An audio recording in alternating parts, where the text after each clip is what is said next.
Hello my beautiful viewers, welcome back to Sushma Kutumba YouTube channel. ನಾನು ಸಂಜೆನೂ ಸಹ ಇವತ್ತಿಂದ ವಾಕ್ ಹೋಗೋಣ ಅಂತ ಡಿಸೈಡ್ ಮಾಡಿ ಸಂಜೆ ವಾಕ್ ಹೋಗ್ಬಿಟ್ಟು ಬಂದ ತಕ್ಷಣ ಇನ್ನು ಮಕ್ಕಳಿಗೆ ಏನಾದರೂ ಸ್ನ್ಯಾಕ್ಸ್ ಮಾಡಿಕೊಡ್ಬೇಕಲ್ವಾ ಅಂತ ಹೇಳಿ ಕಿಚನ್ ಕಡೆ ನೋಡಿದಾಗ ಇಡ್ಲಿ ಕಾಣಿಸ್ತು, ಹಾಗೆ ಮೊಟ್ಟೆನೂ ಕಾಣಿಸ್ತು. ಇವೆರಡನ್ನೂ ಯೂಸ್ ಮಾಡಿ ಒಂದು ಹೊಸ ರೆಸಿಪಿ ಟ್ರೈ ಮಾಡೋಣ ಅಂತ ಹೇಳಿ ಈ ಥರ ಈರುಳ್ಳಿನ ಕೊಯ್ತಾ ಇದ್ದೀನಿ. ಹಾಗೆಯೇ ಸ್ವಲ್ಪ ಟೊಮೊಟೊ ಹಣ್ಣು ಕಟ್ ಮಾಡ್ಕೊಂಡಿದ್ದೀನಿ. ಇಷ್ಟರಲ್ಲಿ ನೀವೇನು ಮಾಡಿ ಅಂತ ಅಂದರೆ, ನಮ್ಮ ಚಾನಲ್ಗೆ ಹೊಸ್ದಾಗಿ ನೋಡ್ತಾ ಇದ್ದರೆ ಅವರೆಲ್ಲ ನಮ್ಮ ಚಾನಲ್ನ ಸಬ್ಸ್ಕ್ರೈಬ್ ಮಾಡ್ಕೊಂಡು ಸಪೋರ್ಟ್ ಮಾಡಿ. ಹಾಗೆ ಈ ರೆಸಿಪಿ ನಿಮಗೆ ಇಷ್ಟ ಆಯಿತು ಅಂತ ಅಂದರೆ ಒಮ್ಮೆ ಟ್ರೈ ಮಾಡ್ತೀರಾ. ಇನ್ನು ನೆಕ್ಸ್ಟು ಟೊಮೊಟೊ ಈರುಳ್ಳಿ ಕಟ್ ಮಾಡಿದೆ, ಹಾಗೆ ಸ್ವಲ್ಪ ಕೊತ್ತಂಬರಿ ಸೊಪ್ಪನ್ನು ಸಹ ಕಟ್ ಮಾಡಿ ಇಟ್ಕೊತಾ ಇದ್ದೀನಿ. ಇನ್ನು ನೆಕ್ಸ್ಟು ಒಂದು ಬೌಲ್ನ ತೊಗೊಂಡು ನಾನು ಇವು ಮೂರನ್ನೂ ಮಿಕ್ಸ್ ಮಾಡ್ಕೊತಾ ಇದ್ದೀನಿ. ಇದು ಈ ಥರ ಬೌಲು ಸ್ವಲ್ಪ ಗೆರೆ ಇದ್ದರೆ ಚೆನ್ನಾಗಿ ಬರುತ್ತೆ, ಯಾಕಂದರೆ ನಾನು ಬೀಟ್ ಮಾಡಿದಾಗ ಮೊಟ್ಟೆನ ತುಂಬ ಪ್ಲಫಿಯಾಗಿ ಬರುತ್ತೆ. ಹಾಗಾಗಿ ನಾನು ಈ ಥರದೊಂದು ಬೌಲ್ನೇ ತೊಗೊಂಡು ಇದಕ್ಕೆ ನಾನು ಸ್ವಲ್ಪ ಪೆಪ್ಪರು ಮತ್ತು ಉಪ್ಪನ್ನ ಆ್ಯಡ್ ಮಾಡ್ತಾ ಇದ್ದೀನಿ. ಹಾಗೆಯೇ ಮೊಟ್ಟೆನ 2 ಒಡೆದು ಹಾಕ್ಕೊತಾ ಇದ್ದೀನಿ. ನಿಮಗೆ ಒಂದು ಮಾತ್ರ ಕಾಣಿಸ್ತಿದೆ, ಯಾಕಂದರೆ ಸ್ವಲ್ಪ ಬೀಟ್ ಮಾಡೋಕ್ಕೆ ಇವಾಗ ಬೌಲ್ ತುಂಬ ಆಗುತ್ತೆ ಅಂತ ಹೇಳಿ ಒಂದಷ್ಟೇ ನಾನು ನೀಟಾಗಿ ಬೀಟ್ ಮಾಡ್ಕೊತಾ ಇದ್ದೀನಿ. ನಾನು ಹಿಂದಿನ ದಿನ ಈ ನಾನ್ ಸ್ಟಿಕ್ ಬಾಣಲೆಯಲ್ಲಿ ಸಂಡಿಗೆನ ಕರೆದಿಟ್ಕೊಂಡಿದ್ದೆ, ಹಾಗಾಗಿ ಅದರಲ್ಲಿ ಸ್ವಲ್ಪ ಎಣ್ಣೆ ಇತ್ತು, ಅದನ್ನು ಬಸ್ಕೊಂಡು ಅದನ್ನೇ ಕಾಯೋಕ್ಕೆ ಇಟ್ಟಿದ್ದೀನಿ, ಬೇರೆ ತವನ ಮಾಡೋದು ಬೇಡ ಅಂತ ಹೇಳಿ. ಮತ್ತು ಈ ಥರ ನೀಟಾಗಿ ಮೊಟ್ಟೆನ ಈ ಥರ ಬೀಟ್ ಮಾಡ್ಕೊತಾ ಇದ್ದೀನಿ ಸ್ಪೂನ್ನಲ್ಲೇ, ಯಾಕಂದರೆ ಪ್ಲಫಿಯಾಗಿ ಬರಲಿ ಇಡ್ಲಿ ಮೇಲೆ ಅಂತ ಹೇಳಿ.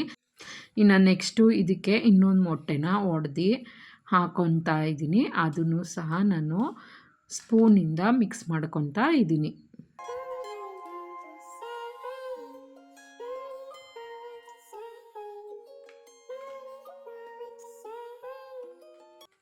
ನಾನು ಸ್ವಲ್ಪ ಎಗ್ ಪ್ರಿಯೆ, ಏನು ಕಂಡ್ರು ನಾನು ಸ್ವಲ್ಪ ಜಾಸ್ತಿ ಎಗ್ಗನ್ನೇ ಯೂಸ್ ಮಾಡ್ತೀನಿ, ಯಾಕಂದರೆ ಜಾಸ್ತಿ ಪ್ರೋಟೀನ್ ಅಂಶ ಬೇಕಲ್ವ, ಹಾಗಾಗಿ ಸ್ವಲ್ಪ ಮೊಟ್ಟೆ ನಾನು ಇಷ್ಟಪಡ್ತೀನಿ. ಹಾಗಾಗಿ ಇವಾಗ ಈ ಇಡ್ಲಿನ ನಾನು ಕಟ್ ಮಾಡ್ಕೊತಾ ಇದ್ದೀನಿ.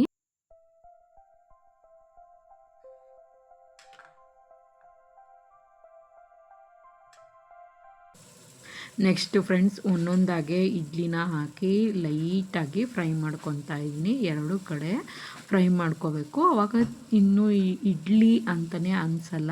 ನಾನು ಟೇಸ್ಟ್ ಮಾಡಿ ನೋಡಾದ್ಮೇಲೆ ವಿಡಿಯೋನ ಅಪ್ಲೋಡ್ ಮಾಡ್ತಾಯಿದ್ದೀನಿ. ಸಂಜೆ ಸ್ನ್ಯಾಕ್ಸ್ಗೆ ಇಡ್ಲಿ ಉಳಿದಿದ್ರೆ ಈ ಥರ ಒಮ್ಮೆ ಡಿಶಸ್ನ ಟ್ರೈ ಮಾಡಿ, ತುಂಬ ಚೆನ್ನಾಗಿರುತ್ತೆ. ಮತ್ತು ಈವ್ನಿಂಗ್ ಸ್ನ್ಯಾಕ್ಸ್ ಕೂಡ ಆಗುತ್ತೆ.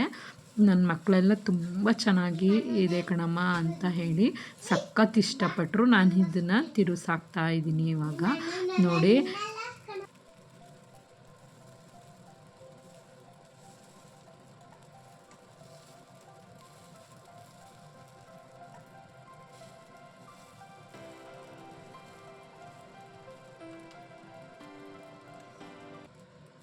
ನಾನಿವಾಗ ಮಿಕ್ಸ್ ಮಾಡಿ ಇಟ್ಕೊಂಡಿರೋಂಥ ಮೊಟ್ಟೆ ಮಿಶ್ರಣನ ಇದ್ರ ಮೇಲೆ ಸ್ಪ್ರೆಡ್ ಮಾಡಬೇಕು. ಇವಾಗ ನೋಡಿ, ಈ ಥರ ಇಡ್ಲಿ ಸ್ವಲ್ಪ ಲೈಟಾಗಿ ರೋಸ್ಟ್ ಆಗಿದರೆ ತುಂಬ ಚೆನ್ನಾಗಿ ಬರುತ್ತೆ. ಇವಾಗ ಈ ಥರ ಸ್ಪ್ರೆಡ್ ಮಾಡ್ಕೊಬೇಕು.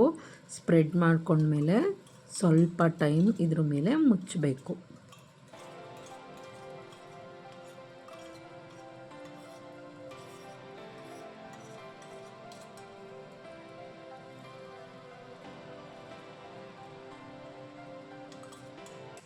ಇನ್ನು ನೆಕ್ಸ್ಟು ಇದ್ರ ಮೇಲೆ ಈ ಥರ ಈರುಳ್ಳಿನ ಕಟ್ ಮಾಡಿಕೊಂಡು ಸಣ್ಣದಾಗಿ ಮೇಲ್ಗಡೆ ಈ ಥರ ಇಟ್ಕೋಬೇಕು. ಅದು ನಿಮ್ಮ ಆಪ್ಷನಲ್ಲು, ನಿಮ್ಗೆ ಇಷ್ಟ ಆದರೆ ಈ ಥರ ಹಾಕ್ಕೊಳ್ಳಿ, ಮೇಲೆ ಸ್ಪ್ರೆಡ್ ಮಾಡ್ಕೊಳ್ಳಿ, ಇಲ್ಲ ಅಂತಂದರೆ ಅವಶ್ಯಕತೆ ಏನಿಲ್ಲ. ನನಗೆ ಸ್ವಲ್ಪ ಬೇಕು ಅಂತ ಅನ್ನಿಸ್ತು, ಹಾಗಾಗಿ ಈ ಥರ ಹಾಕ್ಕೊತಾ ಇದ್ದೀನಿ ಈರುಳ್ಳಿನ.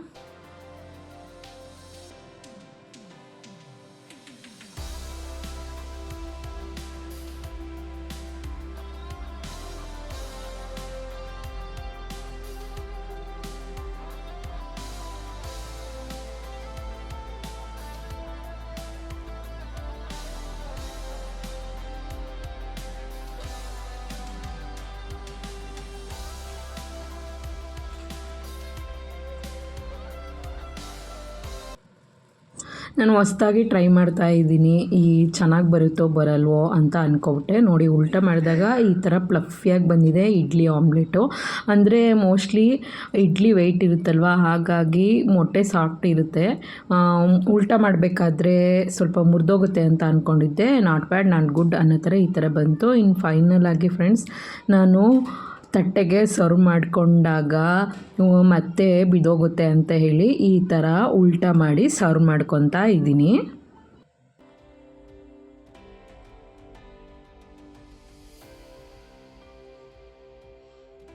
ನೋಡಿ ಫ್ರೆಂಡ್ಸ್, ಫೈನಲ್ ಆಗಿ ಈ ಥರ ಬಂದಿದೆ ನನ್ನ ಇಡ್ಲಿ ಆಮ್ಲೆಟ್. ಇದನ್ನು ಸ್ವಲ್ಪ ಕಟ್ ಮಾಡಿಬಿಟ್ಟು ಟೇಸ್ಟ್ ಹೇಗಿದೆ ಅಂತ ನಾನು ನಿಮ್ಗೆ ಹೇಳ್ತೀನಿ. ಟ್ರೈ ಮಾಡೋರಂತೆ ಇರಿ. ಸೊ ಚಾಕು ತಗೊಂಡು ಕಟ್ ಮಾಡಿಬಿಡ್ತೀನಿ ಇದನ್ನು.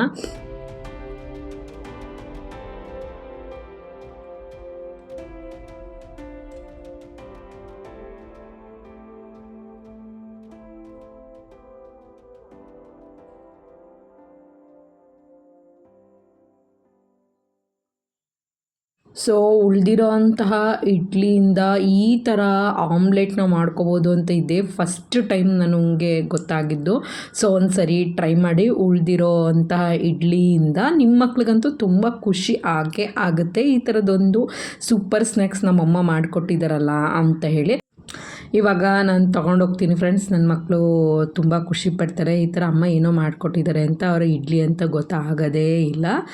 ಬಾಯ್ ಬಾಯ್ ಫ್ರೆಂಡ್ಸ್, ಸಿಗ್ತೀನಿ ನೆಕ್ಸ್ಟ್ ವೀಡಿಯೋದೊಂದಿಗೆ. ಇವಾಗ ಇದನ್ನು ತೊಗೊಂಡೋಗಿ ನನ್ನ ಮಕ್ಳಿಗೆ ತಿನ್ನಿಸ್ಬಿಟ್ಟು ಬರ್ತೀನಿ. ಬಾಯ್.